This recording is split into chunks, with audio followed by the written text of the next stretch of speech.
That's what I saw with Terrence. Like I really like thought about Big Worm. I said, "Oh my God, he looks like Big Worm with this big old like Suzanne Summers looking perm he had. It was flowing in the wind, and it was really hilarious. In fact, I think I have a picture of Terrence from the interview, which just I mean I don't I just it was a distraction, right? So there's Terrence, right? That's what he looked like there. But you all know, like the ladies, y'all know to get your hair flowing and looking luxurious, you got to put the rollers in, right? So I picture Big Worm with the rollers when I look because I said he goes to bed with hair rollers to look that good. That's a silky, shiny, smooth, bouncy perm. So Terrence shows up with the big bouncy perm, and he's explaining, pretty articulately actually, that how he got screwed by CAA.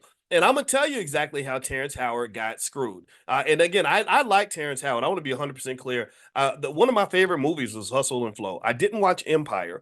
I'm not gonna lie. Empire bothered me because I have this thing that I try to hold on to called morals, and I felt that Lee Daniels was the wrong person to create a show like that. And I talked about it a lot, to the point where Don Lemon specifically went on the Tom Joyner Morning Show to specifically do a segment specifically explaining why this loudmouth Professor Boyce Watkins is wrong about the show Empire and wrong about his friend Lee Daniels and wrong about what he had to say. And I just said, well, no, this show this bothers me because it drives me insane that when it comes to black people, you take the most mentally ill, most dysfunctional people that are going to mass represent the most dysfunctional side of our culture and make us look like crazy buffoons, and you call that entertainment. I don't call it entertainment. I call it poison, right? So anyway, that's what happened. That's my history with Empire. So if you ask me who the characters are on Empire, the only ones I can name are Terrence Howard, Taraji P. Henson, two very talented actors, by the way,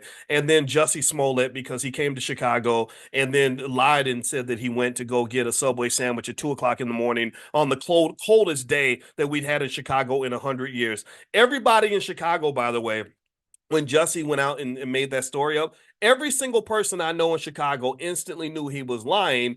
And it was because of how cold it was that day. It was so cold that day, I couldn't even go into my garage. I said, who in the hell, what celebrity is going to be out at 2 o'clock in the morning looking for a Subway sandwich on on a day like this? Maybe you was looking for a foot long, but it wasn't at Subway, if you know what I mean. Anyway, let me get back to it. Let me stop being petty and tell you why I think the Terrence Howard situation is really interesting. And I'm gonna lay this out as a financial consciousness exercise. I promise you, I'm not here just to make jokes about his perm, even though that perm is hilarious. Terrence, you got to wear it in the next interview because it was so funny. All right. So what he basically said was this: Terrence Howard basically said that CAA, Creative Artists Agency, screwed him, which they did. they did. They did. They pimped him. They should have been wearing the perm.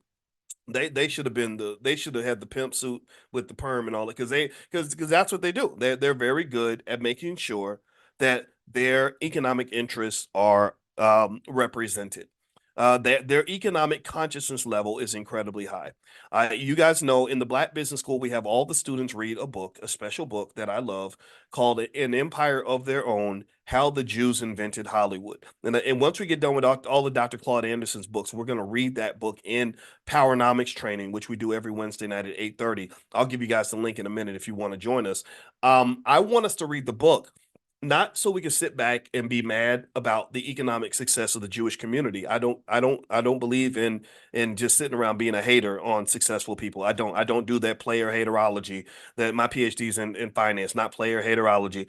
I think it's a great laboratory in terms of understanding what it looks like when a community through structured and consistent empire building. So Creative Artists Agency came out of that movement. If you read that book, An Empire of Their Own: How the Jews Invented Hollywood, they talk about the development of Creative Artists Agency and how they said, as we're building this industry called Hollywood for our people to serve the economic interests of our people first, we're going to also have to represent these actors and actresses and directors and producers. And so why not build our own agency, right? So instead of doing what Terrence Howard and Taraji and everyone else does, where we somehow expect to be adequately represented by people who don't look like us, they said no, we don't expect to be represented adequately by people who don't look like us. We're going to be represented by people who do look like us, right? So that particular community has a lot of control over the CAA, and it is what it is, right? So Terrence went to the CAA, and what happened was they went to the studios again because their cousin Ari is running,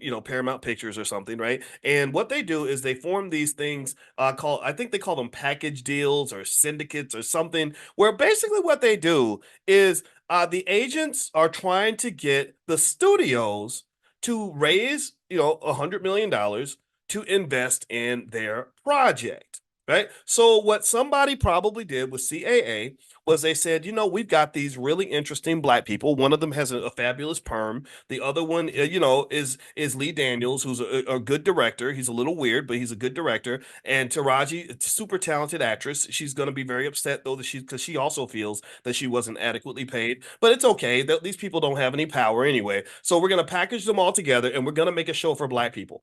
We're going to basically take Diddy's story. We're going to look at Bad Boy Records because that's kind of what Diddy said. I think Diddy actually said that they took, I don't think they took the whole part about the Diddy parties and stuff, all the extra stuff that's coming out. They didn't, I don't know if all that was in Empire, but maybe it was. But I don't watch the show. And we're going to take this story and we're going to put it on in the tradition of consistently exploiting these people who don't have business models in their community because they're all looking to come work for us, we're going to put it on screen and we're going to make ourselves a lot of money. We believe that this show can draw attention, draw eyeballs, which then allows us to sell those eyeballs to advertisers, and it worked. It absolutely positively worked. I think Empire drew extraordinary viewership, 10, 20 million episodes. I mean, something massive numbers. I believe I read a number somewhere in the tune of about 100 million a year in ad revenue. So it was an enormous, enormous success. And it pretty much took every aspect of that side of black culture, from the music to the gangsterism and everything else, and the blend of the Diddy and Barry Gordy stories, and said, okay, let's make some money off of these people's experience, right? And what's interesting about that, number one, is that there aren't many examples that I think most of us can name where you've seen black people get together and raise the capital to take a story from, say, the Jewish community or the Asian community and make money at the same level in the same way, right? We're not necessarily the ones who show up with the level of economic consciousness to be the ones who package the story. We're the ones who want to be part of the package. Do you understand? This is why I specifically created financial consciousness training, because in an economic negotiation, people have different levels of consciousness. There are people whose consciousness is in the basement, and there are people whose consciousness is in the penthouse, right? There are people who are looking at the situation from a bottom up perspective. I'm the worker, I need you to pay me. And then there are people who are looking at it from a top down perspective. Their consciousness is, how much am I going to pay him? Okay, I'm going to raise money. I got to go pay her. How do I manipulate? How do I move these people around like chess pieces? Do you understand? Let me know if you're following this. It's like looking at a chessboard. The person that's looking down at the chessboard has a different level of economic consciousness and understanding of the game than the person who's on the chessboard. You understand? So Taraji and Terrence and all the other talented people, even Lee Daniels himself, I imagine, were all pieces on the chessboard. And CAA, their consciousness was, okay, we are gonna move these pieces together and create a checkmate that will allow us to walk away with $100 million a year. So what Terrence is basically saying in his lawsuit, and he has every right to do this, and I applaud his lawsuit. I think it's great. I think it's good to fight for what you want. I have nothing against his lawsuit. I mean, it's obviously better to fight in advance. That way you don't feel disgruntled and have to go back in time and get what you should have gotten in the first place. The best approach, the approach that your children are going to have, is they're going to fight these fights in advance. They're going to show up and say, I have enough of economic consciousness because my parents studied from this weird guy 50 years ago named Dr. Boyce Watkins. And way back in 2024, he explained that when I go into these negotiations, I have to be able to see things from a certain perspective so I can make sure that my interests are represented. I'm not here to show up in the old ancient Negro spiritual tradition of allowing myself to be victimized and then circling back and explaining why you screwed me because you simply outsmarted me, you outthought me, you outplanned me. No, we don't do that here. We are strategic. We solve problems in advance. We don't try to solve them retroactively. Do you understand? We're not going to do the Megan the Stallion thing where Megan the Stallion goes in, signs a contract because she wants to be a star, becomes a big star, and then says, y'all screwed me. And I get it. She was mad and everything else, but I'm sitting here thinking, where exactly did they screw you? Did they force you to sign this contract? Well, no. Did they forge your signature on the contract? No. Were you allowed to read the contract, or did they block it from you and say you can't read this? We're not going to let you read this. No. Well, what happened? Well, I just wanted to be famous, and that's why I was willing to sign anything. Oh, so your consciousness was not high because you were distracted. Again, distracted people, their consciousness, they're aware. Remember, consciousness is connected to awareness. So your awareness was impacted because you were distracted by the big shiny lights and the twerking and everything else that you get to do, right? So because you were fantasizing about one day going to Laker games with, remember, the patrons, this is real interesting, right? Did anybody notice Lizzo goes to the Lakers game, her booty's out.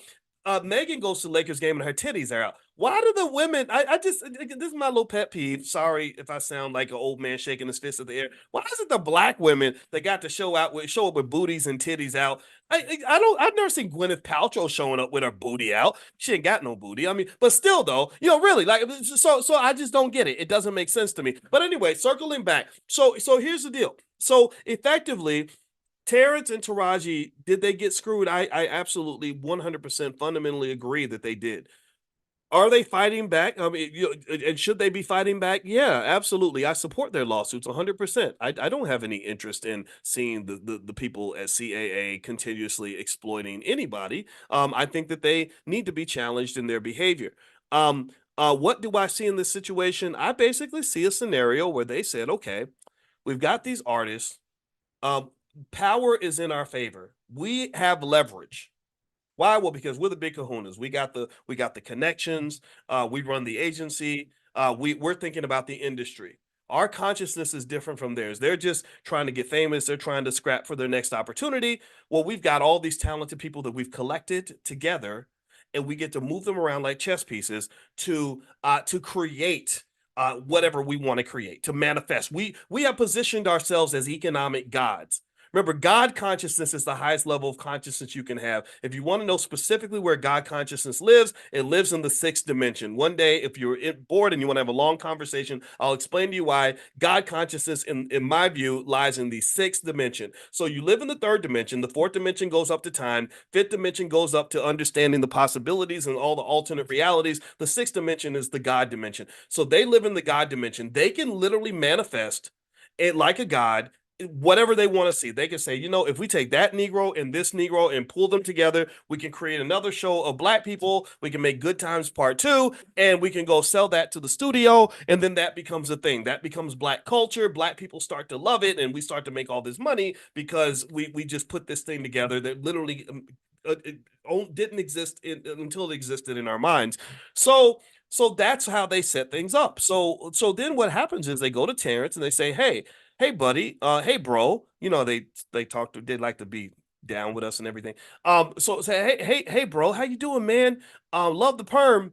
I got a great idea for a show, and it's called Empire, and we're packaging this together, and we're gonna take it to the studio, and we're going to and you're gonna get this much. And again, because the consciousness isn't necessarily there, there's no conversation. Well, how much are y'all gonna make? Or what's the other side? How much is everybody else getting out of this? How much that's not there. It's like, oh wow, I get another X, 200,000 an episode or whatever. That's a lot of money. Honestly, I'm gonna tell you the truth. Sometimes I deliberately reduce my consciousness. I don't really count other people's money. I've had that happen where people have packaged me into stuff and they've been like, okay, boys, this is what you're gonna get. And sometimes, honestly, I don't feel the need to say, well, what are they gonna get? What are they gonna get? What are they gonna get? But then what that does is that does nullify my right and my ability to circle back years later and say, y'all screwed me. Y'all didn't give me my cut. I should have got more because you was making this much. You was thinking, well, it's better to deal with these issues in advance than to deal with them after you've already signed the deal, after you've already made the agreement,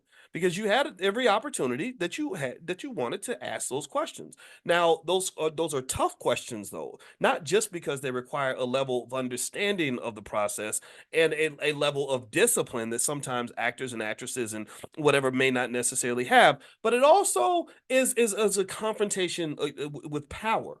You see, because CAA, because their consciousness is so high, they're very strategic to make sure that they structure the game in a way where the power already lies in their favor.